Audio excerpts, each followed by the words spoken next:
अस्थि और प्राप्ति। जब भगवान ने कंस को मार दिया तो यह रोती हुई अपने पिता जरासंध के पास मगध पहुंची और अपने पिता से रोती हुई बोली कि आप जैसे सामर्थ्यवान पिता के होते हुए भी हम जो है दर दर की ठोकरें खा रही हैं। हमारे पति को कृष्ण ने मार दिया है। अब जरासंध को बड़ा क्रोध आया और जरासंध जो है 23 अक्षौणी सेना लेकर के मथुरा को घेर लिया। तब कृष्ण बलराम सेना लेकर के जरासंध से युद्ध करने के लिए आए और खेल ही खेल में जरासंध की सेना का संहार कर दिए। दाऊ जी जरासंध का वध करना चाह रहे थे, किंतु ठाकुर जी जो है दाऊ जी को रोक दिए कि दाऊ भैया इसे छोड़ दो, क्योंकि यदि इसे यह जीवित रहेगा तो पूरी पृथ्वी के असुरों को खोज खोज करके लाएगा और हम घर बैठे बैठे सबको मारते रहेंगे। अब दाऊ जी जो है जरासंध को छोड़ दिए। अब वह 17 बार जो है 23 अक्षौणी सेना लेकर के आक्रमण किया, किंतु हर बार जो है पराजित हुआ। अब इसने अपने मित्र काल यवन को भेजा तो काल यवनों की सेना लेकर के मथुरा में आक्रमण किया। काल यवन से लड़ने के लिए ठाकुर जी अकेले ही और निहत से निकले। ठाकुर जी बोले आओ। अब वो लड़ने के लिए रथ से कूद पड़ा और जो है ठाकुर जी रण छोड़ करके दौड़ने लग गए। अब काल यवन कह रहा है रुक जा रुक जा, और काल यवन रुक जा करता हुआ ठाकुर जी का पीछा करने लग गया। भगवान उससे भगाते भगाते धौलपुर तक ले गए। भगवान धौलपुर की एक गुफा में प्रवेश किए। वहां सूर्यवंशी राजा जो है मुचकुंद शयन कर रहे थे। एक बार ये देवासुर संग्राम में युद्ध में देवताओं के पक्ष से लड़ने के लिए गए। इनके सहयोग से देवताओं को विजय प्राप्त हुई। तब देवताओं ने इनसे वरदान मांगने के लिए कहा तो मुचकुंद जी ने कहा कि इस समय मुझे बड़ी जोर की नींद आ रही है, इसलिए मैं चैन से सोना चाहता हूँ, तो आप मुझे ऐसा वरदान दीजिए कि मैं चैन से सो सकूं और जो भी मेरी नींद में विक्षेप करेगा वो मेरी दृष्टि पड़ते ही जलकर भस्म हो जाए। अब देवताओं ने ये वरदान दे दिया। अब यह जो है ठाकुर जी हमारे धौलपुर ले आए थे भगाते भगाते और यह जो मुचकुंद जी की गुफा में शयन करने लग गए। अब जब भगवान पहुंचे तो भगवान ने जो है इन्हें अपना पीताम्बर उड़ा दिया और छिप गए। अब जब काल एवं पीछा करता हुआ पहुंचा तो बोला अच्छा यहाँ तक भगा करके लाया और यहाँ सो रहा है। उसने मुचकुंद जी को एक लात मारी तो ही मुचकुंद जी जो थे वह उठ करके बैठ गए। अब मुचकुंद जी की दृष्टि पड़ते ही काल एवं जो है जल करके भस्म हो गया। अब भगवान मुचकुंद जी के सामने आ गए तो मुचकुंद जी से पूछे कि आप कौन हैं। मुचकुंद जी जब पूछे कि आप कौन हैं, आपका दिव्य रूप है, आप इस कंटक स्थान में क्यों भ्रमण कर रहे हैं, तो भगवान कह रहे हैं कि हे राजन मेरे तो हजारों नाम हैं, हजारों लीलाएं हैं और हजारों जन्म हैं, इसलिए मैं आपको क्या परिचय दूं। हाँ, अब की बार मैं वसुदेव नंदन के रूप में प्रकट हुआ हूँ, इसलिए मेरा नाम वासुदेव है। तब मुचकुंद जी समझ गए कि यह साक्षात प्रभु ही है। तब मुचकुंद जी ने भगवान की दिव्य स्तुति की। स्तुति के बाद भगवान मुचकुंद जी से बोले कि ये जीवन जो है तो आपने जो है सोने में बिता दिया है, इसलिए आपको मेरी प्राप्ति नहीं हो सकती।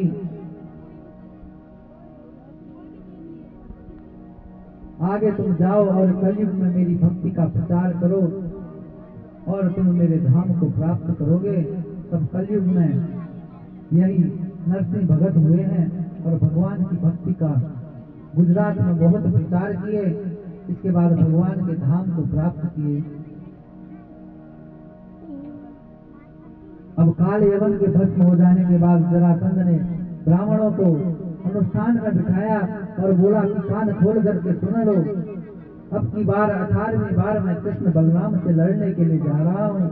यदि अब की बार मैं कृष्ण को जीत गया तो तुम सबको इतना माला माल कर दूंगा कि तुम्हारी अनेक पीढ़ियां जो है वो बैठ करके खाएंगी, और यदि हार गया तो तुम सबको भीख मांगने के लायक भी नहीं छोड़ूंगा, मैं तुम सबको मार दूंगा। वो ब्राह्मण बेचारे अनुष्ठान में बैठ गए और भगवान से प्रार्थना किए कि हे प्रभु हमारे प्राणों की रक्षा करें। तो प्रभु जो है विश्वकर्मा जी को आदेश दिए और समुद्र के मध्य में 100 योजन विस्तीर्ण द्वारकापुरी का निर्माण कराए, और योग माया के द्वारा रात्रि में ही सोते हुए जितने भी मथुरावासी थे सबको द्वारकापुरी पहुंचा दिए। अब प्रातः काल जो है जब सब लोग वहां जगे तो लोग बोले द्वार कहाँ है, द्वार कहाँ है। इसलिए प्रथम शब्द द्वार होने के कारण उस स्थान का नाम जो है द्वारका हो गया। बोलिए द्वारकापुरी की जय। अब इधर जरासंध 18वीं बार जो है 23 अक्षौहिणी सेना लेकर के आक्रमण किया। तब कृष्ण बलराम जो है अकेले ही लड़ने के लिए निकले, और वो भी निहत्थे, और जरासंध को ललकार करके जो है रण छोड़ करके भाग गए। इसलिए भगवान का एक नाम जो है रण छोड़ पड़ा। अब जरासंध ने उनका पीछा किया तो कृष्ण बलराम जो है दौड़ करके प्रवर्तनगिरी पर्वत पर पहुंचे। अब जरासंध ने पर्वत के चारों ओर आग लगवा दी, तो कृष्ण बलराम जो है एक छलांग लगाए और सीधा द्वारकापुरी पहुंचे, और द्वारकापुरी के राज सिंहासन पर महाराज उग्रसेन को बिठाए। किंतु द्वारकाधीश के नाम से भगवान ही प्रसिद्ध हुए। बोलिए द्वारकाधीश भगवान की जय। अब आगे भगवान विचार किए कि अब विवाह भी करना चाहिए। राजा श्री भीष्मको नाम विदर्भाधिपतिर्महान् तस्य पंच भवत पुत्रा कन्यका च वरानना। एक विदर्भ देश के राजा भीष्मक थे। इनके रुक्मी आदि 5 पुत्र और एक रुक्मणी नाम की बड़ी सुंदर कन्या थी। महाराज भीष्मक और रुक्मणी जी के 4 भाई चाह रहे थे कि रुक्मणी जी का विवाह जो है भगवान श्री कृष्ण के साथ कर दिया जाए, किंतु रुक्मणी के सामने जो है किसी की नहीं चलती थी। इसकी मित्रता जो है शिशुपाल के साथ थी। जरासंध के पास भी उठना बैठना था, इसलिए जो है इससे सभी डरते थे। अब इसने कह दिया कि मेरी बहन रुक्मणी का विवाह जो है उस भगोड़े कृष्ण के साथ नहीं हो सकता, मेरी बहन का विवाह शिशुपाल के साथ होगा। और इसने जाकर के शिशुपाल से विवाह पक्का कर दिया और कह दिया कि हम परसों बारात लेकर के आओ। अब जब रुक्मणी जी को पता चला कि मेरे भाई ने तो मेरा विवाह पक्का कर दिया, तो रुक्मणी जी को बहुत चिंता हुई, और रुक्मणी जी जो है अपनी भाभी के सहयोग से एक विश्वसनीय ब्राह्मण के द्वारा ठाकुर जी को पत्र भेजा। अब ब्राह्मण देवता उस पत्र को लेकर के भगवान के पास पहुंचे।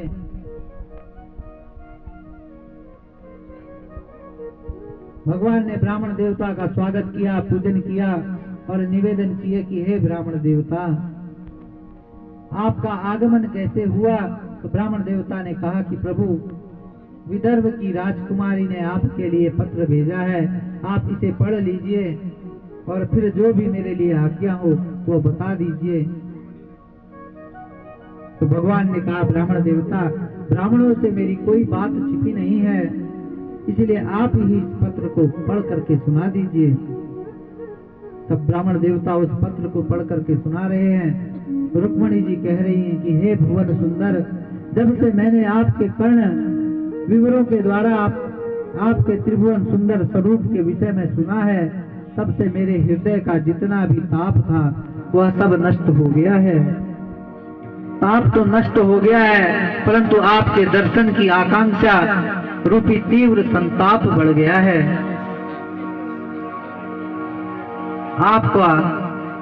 जो स्वरूप है उसके दर्शन मात्र से ही समस्त पुरुषार्थ प्राप्त हो जाते हैं। प्रभु, इसलिए मैंने लज्जा का त्याग करके अपने चित्त को आपके चरणों में समर्पित कर दिया है।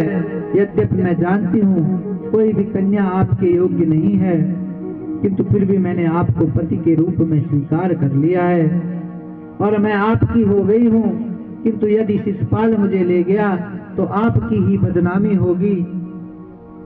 यही होगा कि सिंह के भाग्य को जो है शियार छीन करके ले गया। रुक्मणी जी कह रही हैं कि हे प्रभु, हमारे यहाँ परस्पर परंपरा है कि कन्या विवाह से एक दिन पहले नगर से बाहर गौरी पूजन के लिए जाती है। प्रभु, वहीं मैं आपकी प्रतीक्षा करूंगी। यदि आप मुझे प्राप्त नहीं हुए तो मैं अपने प्राण त्याग दूंगी। भले ही सैकड़ों जन्म लेने पड़ जाए, किंतु पति के रूप में तो मैं आपको ही वर्ण करूंगी। भगवान बोले, ब्राह्मण देवता, जो स्थिति इस समय रुक्मणी जी की है वही स्थिति मेरी भी है। जब से मैंने रुक्मणी जी के रूप के विषय में सुना है, तब से मुझे रातों में नींद नहीं आती है। मैं भी निरंतर उन्हीं का चिंतन करता रहता हूँ। वो ठाकुर जी कह रहे हैं कि हे ब्राह्मण देवता, अब हमें देर नहीं करनी चाहिए। तो उसी समय ठाकुर जी जो है चलने के लिए कक्ष से बाहर निकले तो दाऊ जी मिल गए। दाऊ जी बोले कि कन्हैया कहाँ जा रहा है? क्या सुनकर के ठाकुर जी मुस्कुरा दिए। तो दाऊ जी समझ गए कि हमारा लाला जो है अब ब्याह करने जा रहा है। दाऊ जी कक्ष में पहुंचे तो वहां पत्र देखे, उसे पढ़े तो समझ गए कि वहां तो युद्ध भी हो सकता है। अब आगे आगे ठाकुर जी चले, पीछे से दाऊ जी सेना को आदेश दिए कि चलो वहां युद्ध हो सकता है।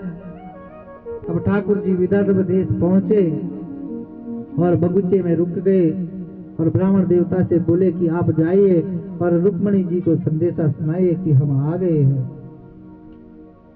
अब इधर रुक्मणी जी बहुत ही व्याकुल थी कि पंडित जी नहीं आए। कभी छत में जा रही है, कभी नीचे उतर रही है, कभी खिड़की से झांक रही है। अब रुक्मणी जी देखी तो पंडित जी मुस्कुराते हुए आ रहे हैं।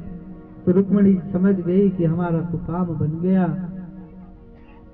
अब पंडित जी पहुंचे तो रुक्मणी जी को संदेशा सुनाए कि प्रभु आ गए हैं। तो अब रुक्मणी जी की प्रसन्नता की सीमा नहीं रही।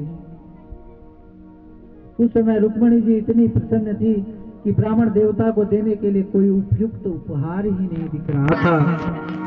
तो रुक्मणी जी जो है कार प्रदान की, यानी रुक्मणी जी ब्राह्मण देवता को जो है नमस्कार रूपी कार प्रदान की और जो लक्ष्मी जी के रूप में ब्राह्मणों को श्रीहीन होने का श्राप लगा था, उस श्राप से मुक्त कर दिया। अब प्रसन्नता के साथ रुक्मणी जी सखियों के साथ गौरी पूजन के लिए गई और गौरी जी के मंदिर के चारों तरफ रुक्मी ने अपनी पूरी सेना लगा दी। बड़े बड़े योद्धा सुरक्षा में लग गए। अब रुक्मणी जी पूजन करके मंदिर से बाहर निकली और चारों ओर देख रही थी। किसी राजकुमार के ऊपर दृष्टि पड़ जाती तो वह उसी से मस्त हो जाता है, सोचने लग जाता है कुछ तो हम में भी है, तभी तो हमारी ओर देख रही है। वह रुक्मणी जी के रूप को देख करके ही दीवाना होकर के खड़ा रह जाता है। अब जितनी भी सेना थी, राजा राजकुमार थे, सभी रुक्मणी जी को देख करके मोहित हो गए। उन्हें सुध ही नहीं रही कि हम यहाँ क्यों आए हैं। अब भगवान सबके देखते ही देखते संपूर्ण सेना को चीरते हुए रुक्मणी जी के पास पहुंच गए और भगवान को देख करके रुक्मणी जी तो बड़ी प्रसन्न हुई और सबसे देखते देखते भगवान रुक्मणी जी को रथ पर हाथ पकड़ करके बैठा लिए। अब सब मोहित हो गए, सब कह रहे हैं वाह वाह क्या जोड़ी है, वाह क्या जोड़ी है। और ठाकुर जी जो है रुक्मणी जी को लेकर के 9-11 हो गए। अब जब ठाकुर जी निकल गए तो फिर सब कह रहे हैं भैया हम लोग यहाँ क्यों आए खड़े हैं। तो किसी ने कहा कि रुक्मणी जी की सुरक्षा में, तो सब कहने लगे ले गया ले गया। अब सब बोले कि पकड़ो पकड़ो। अब सब दौड़े, वैसे ही दाऊ जी जो है सेना लेकर के पहुंच गए और सबको आगे बढ़ने से रोक दिए। अब इधर जब रुक्मिणी ने सुना कि द्वारकाधीश मेरी बहन का हरण करके ले गए हैं, तब उसने सबके सामने प्रतिज्ञा की कि मैं कृष्ण को मार करके अपनी बहन को लेकर के आऊंगा, और यदि ऐसा नहीं कर सका तो नगर में प्रवेश नहीं करूंगा। अब यह भगवान से युद्ध करने के लिए गया, तो भगवान तो इसकी प्रतीक्षा कर ही रहे थे। भगवान ने खेल ही खेल में इसे परास्त कर दिया और इसका वध करने लग गए। तो रुक्मिणी जी ने चरण पकड़ लिए और बोली, इसे छोड़ दीजिए, कुछ भी हो, कैसा भी है तो मेरा भाई। तो भगवान इसका वध नहीं किए। एक तरफ से इसकी सिर दाढ़ी मूछ मोड़ दिए। अब उसी समय जो है दाऊ जी भी सबको परास्त करके वहां आए, और इस दृश्य को देख करके दाऊ जी बोले कि कन्हैया, तुझे ऐसा नहीं करना चाहिए था। कुछ भी है, कैसा भी है तो तेरा साला ही। तो भगवान रुक्मिणी का अपमान करके छोड़ दिए, तो ये नगर में प्रवेश नहीं किया और वहीं वन में ही भोजकर नामक नगर बसा करके रहने लग गया। अब इधर ठाकुर जी जो है दाऊ जी रुक्मिणी जी को लेकर के द्वारकापुरी आए, और द्वारकापुरी में भगवान के दिव्य विवाह की तैयारियां होने लग गई। सखियां रुक्मिणी जी का दिव्य श्रृंगार कर रही हैं, और रुक्मिणी जी जो है अपनी सखियों से कह रही हैं। तो आइए हम भी बड़े ही भाव के साथ में भजन का आनंद लेते हैं। मेरी सखियों मुझे मेहंदी लगा, मेहंदी लगा दो, मुझे ऐसी सजा दो, वो मुझे श्याम सुंदर की दुल्हन बना दो, मुझे श्याम सुंदर की दुल्हन बना दो, मुझे श्याम सुंदर की दुल्हन बना दो। मेरी सखियों मुझे मेहंदी लगा दो, मेरी सखियों मुझे मेहंदी लगा दो, मेहंदी लगा दो, मुझे ऐसे सजा दो, मेहंदी लगा दो, मुझे ऐसे सजा दो, मुझे श्याम सुंदर की दुल्हन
जो रंगनाई झूठे सब तो झूठे सब तो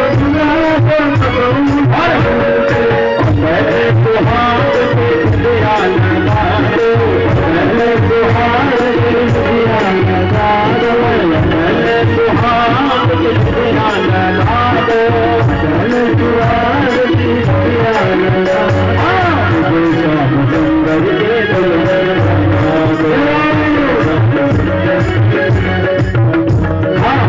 मेरे सखियों मुझे लगा दो मेरी सखियों मुझे लगा दो मुझे ऐसे सजा दो मुझे ऐसे सजा दो मुझे श्याम सुंदर के दुल्हन बना दो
Krishna